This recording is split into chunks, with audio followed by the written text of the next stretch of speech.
Man, Courtney Williams and Cheryl Reeve just embarrassed Stephanie White and the Indiana Fever with their handling of Caitlin Clark. This whole situation is mind-boggling, man. It's crazy. Something shifted in the WNBA this week, and if you blinked, you missed it.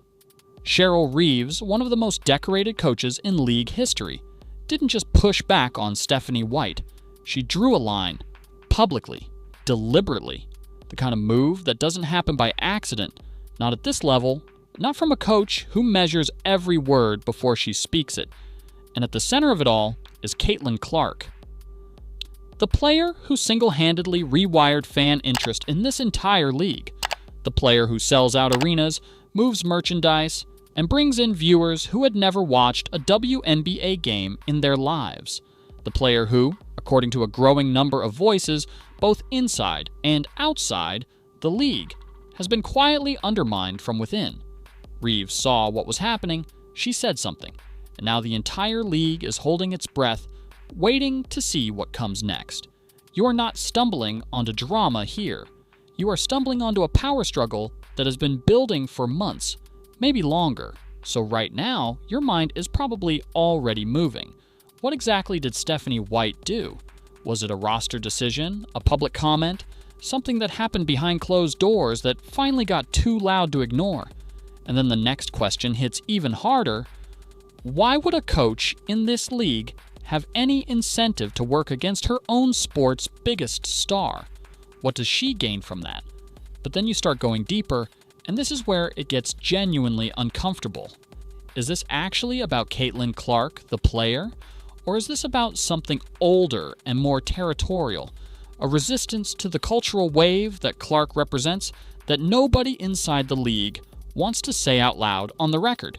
And then the question that really stings, the one that sits with you. If Cheryl Reeves had not spoken up when she did, would anyone else have? Would this have just kept happening in the background, quietly and without consequence, while Clark kept producing at an elite level and the credit kept going somewhere else?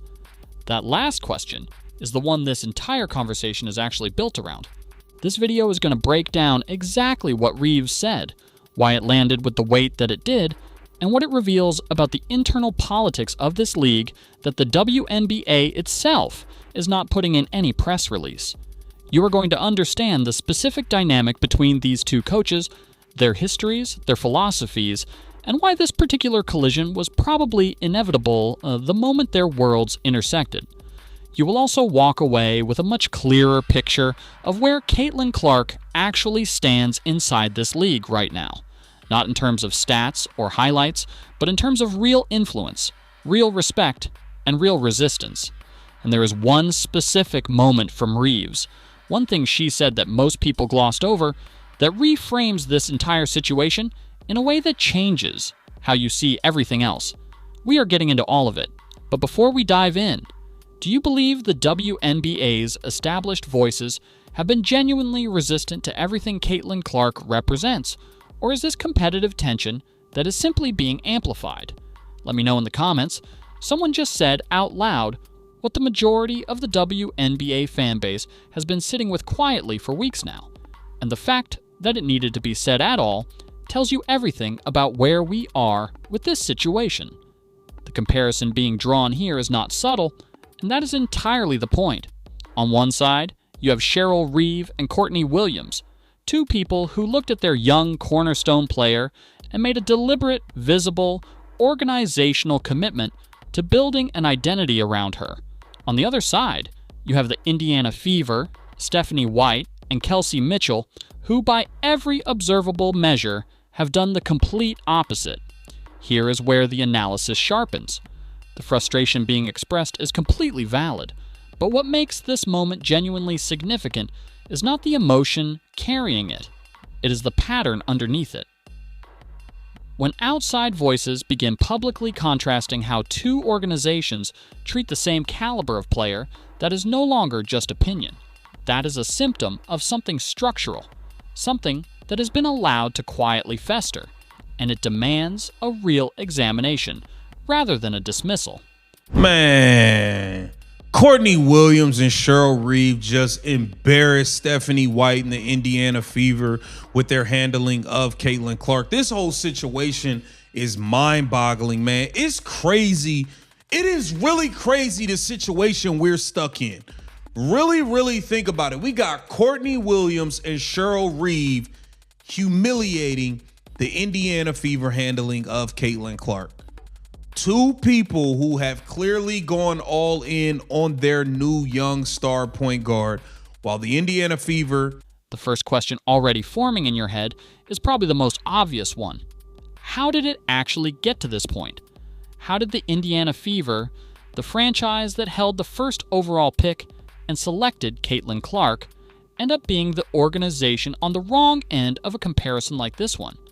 And then a sharper, more uncomfortable question follows right behind it. What does sabotage even look like inside a professional sports organization when it is not loud, not public, and not written down anywhere? Because if it operates quietly through rotations, through messaging, through the subtle politics of who gets centered and who gets managed, how do you even call it out without sounding like you are reaching? But then the thinking goes deeper. Is Stephanie White making these calls independently, or is she functioning inside a Fever organizational culture that was structurally never built to handle what Caitlin Clark represents? And the question that probably stings the most is this one. If a generational talent is being undermined from within her own locker room and her own coaching staff, what does that reveal about whether this league's internal culture is genuinely prepared for the opportunity it has been handed? The honest answer, the one that holds up under scrutiny, is that the Indiana Fever's handling of Caitlin Clark is not the result of one poor decision made in isolation. It is a sequence of choices made consistently and repeatedly that all trace back to the same root problem. Stephanie White's rotation decisions, the organizational posture around Kelsey Mitchell's role and standing on this roster, the complete absence of any coherent public or strategic messaging that places Clark at the undisputed center of this franchise's present and future. None of that is coincidence, and none of it is noise. Cheryl Reeve, operating in a completely different environment, built her entire strategic and public framework around her young star from day one and made absolutely certain that everyone inside and outside the organization understood the standard being set. That is the gap between a franchise that is structurally ready for a transformational player and one that is still quietly negotiating with the idea of having one in the building. Everything you are about to see next makes this opening look like the calm before the storm. Courtney Williams just gave you a masterclass in veteran leadership, and she did it without making it about herself for a single second. That answer about defensive rotations, the way she immediately dissolved any idea of it being a one-on-one dynamic and pulled every single teammate into the frame, that is not something you coach in a film session. That is organizational culture expressing itself through a player. Cheryl Reeve built an environment where a veteran all-star's first instinct is to protect her young teammates' confidence rather than compete with it. No ego, no subtle undermining, no quiet resistance dressed up as competitive standards. Just a championship-level mind completely bought into the success of someone newer and younger than her. Now contrast that with Indiana, where Kelsey Mitchell's relationship with Caitlin Clark has carried an entirely different energy from the jump, and you start to understand that what you are watching is not just a feel-good story about Chicago. It is an indictment dressed up as a compliment. Olivia Miles has been off to a spectacular start to the beginning of her WNBA career, largely in part because of who we're about to watch in Courtney Williams and Cheryl Reeve. Now, Courtney Williams absolutely leaned into Olivia Miles. No ego, unlike the Kelsey Mitchell situation. Unlike Cheryl Reeve leaned in, unlike Stephanie White. And they're all in on their young guard. Meanwhile, all we've been trying to do is get this type of support for Caitlin Clark, bro. That's all we've been trying to do, and we can't seem to get it. Take a look at this. What has that been like, kind of gelling with her on the defensive side? I mean, I think we all five do it. Yeah. So it's like it's hard to just be like, oh, it's just me and her, right? Because it literally is all of us. Like we all move in certain rotations. When I move, she move. When she move, they move. So I think it's all of us understanding that we got to be on the string and understanding if this person go, I gotta go. Then this person gotta go. So I don't think it's just a me and Liv thing. I think it take all of us to be able to be in the position that we in. Now you see, this is her talking about Olivia Miles on defense. Now Olivia Miles is the second most ISO player in the league, but it's a large gap between Caitlin and Olivia because she said, look, it's all five of us. When you move, I move. When I move, they move. We moving as one. We are helping each other. Not leaving Olivia Miles to play one-on-one defense by herself all game. This is the difference from a championship team, a veteran, Courtney Williams, all-star, a championship coach in Cheryl Reeve. You are probably sitting there asking yourself why this is so rare, because it genuinely should not be. A veteran guard embracing a young rising star on the same roster should be the baseline expectation, not the exception worth highlighting. But then the question underneath that one starts forming. If Courtney Williams can completely set aside personal positioning to elevate Olivia Miles, what exactly is stopping Kelsey Mitchell from extending that same energy toward Caitlin Clark? Is it personality? Is it insecurity? Or is it something that is being quietly permitted by the coaching staff and front office? And then the question that reframes everything. If Stephanie White were actually invested in Clark's success the way Cheryl Reeve is invested in Miles, would Mitchell's behavior even be possible? Because culture does not come from players, it comes from the top. So why has Indiana's leadership allowed an environment where their franchise player absorbs friction instead of receiving protection? The Mitchell and Clark dynamic did not happen in a vacuum. That is the part that needs to be said clearly and without hedging. Veteran players take their behavioral cues from organizational culture, and organizational culture is set by coaching staff and front office decisions. Cheryl Reeve made it structurally and culturally impossible for any veteran on her roster to work against Olivia Miles, because the standard was established before it ever had a chance to become a problem. Stephanie White never did that for Caitlin Clark. Whether that was negligence or something more deliberate is the question this entire conversation keeps circling back to. And the answer becomes significantly clearer when you see what came next, because what Cheryl Reeve actually said publicly about player support and organizational responsibility does not leave much room for interpretation. Cheryl Reeve just handed you a masterclass in what real coaching intelligence looks like, and the contrast with what's been happening in Indiana couldn't be more damning. When a head coach publicly upgrades a player's label from generational skills to generational talent, that's not casual praise. That's a calculated declaration. Reeve is telling the entire league she saw something others missed, or worse, something others chose to ignore. And the detail that should stop you cold? She didn't force Olivia Miles into a pre-built system. She restructured her system around Miles's strengths. That's not just good coaching, that's rare coaching. Most coaches at this level protect their ego above all else. Reeve did the opposite. She adapted. She evolved. And now the results are so obvious that you're left wondering how another franchise, with arguably more talent, managed to get this so catastrophically wrong. Now take a look at what Cheryl Reeve had to say about Olivia Miles. That she's obviously showing us every day. Yeah, and what I said on draft night was that there were two players that had generational skills. I would now classify her as a generational talent.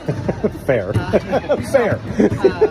And so I think, I'm sorry, your question was, just how do you in know? the scouting process, how do you? I mean, it's really easy to identify, great passing, because there's not a lot of players that are great at it, and so instinctually so. And then, with Azzy, the quick release, her actions of scoring the basketball, incredibly valuable. And so, also, I thought the draft had really good players, right? At least in the mid-first round. And we're seeing it play out that way. I think, the scouting process when you can repeat something over and over and over again, and has been doing so in Liv's case for a long time. It's just a matter of, can you figure out the pro game in terms of pace and physicality and all the stuff that goes with it. And that's the part you don't know. You know, you do your research and homework, and you listen to people that have coached these players, and you just try to, you try to put them in it, and you try to do your homework of what their character is like, what their will is like, what their, can they, when it doesn't go their way, what are they like, and then you try to make a determination from there. But we thought for sure she'd be a really good backup point guard if we needed one. See, Cheryl Reeves has gone all in on Olivia Miles, and Courtney Williams and Cheryl Reeves are humiliating the Indiana Fever in the process of this, because you got Cheryl Reeves, who's won at the highest level, who didn't have too much ego and wasn't too rigid to try to force Olivia Miles into her system. She is catering. You're probably sitting there asking yourself, why is this working so effortlessly in Minnesota when it fell apart somewhere else? And then the follow-up hits you. Was the talent ever actually the problem, or was it always the system? Because if Reeve looked at Olivia Miles and saw a generational talent waiting to be unlocked, what does it say about a coaching staff that couldn't unlock a generational talent sitting right in front of them? Then the deeper question creeps in. Is this about philosophy, or is this about ego? And maybe the most uncomfortable question of all, if a player of this caliber thrives the moment she's placed under different leadership, doesn't that tell you everything you need to know about whose judgment should actually be trusted when building a winner? What you have just watched is not a story about two coaches having a disagreement. It is a story about two completely different philosophies colliding in real time, and the results are no longer debatable. Cheryl Reeve looked at a generational talent and built around her. Stephanie White looked at one and negotiated with her. One of those approaches produces championships. The other produces exactly the kind of quiet dysfunction that forces outside voices to say what the organization itself refuses to acknowledge. The gap between Minnesota and Indiana right now is not about rosters. It is about leadership, and leadership is a choice. If this breakdown of the WNBA's most important power struggle gives you a clearer picture of what is actually happening inside this league, subscribe, because this conversation is far from over.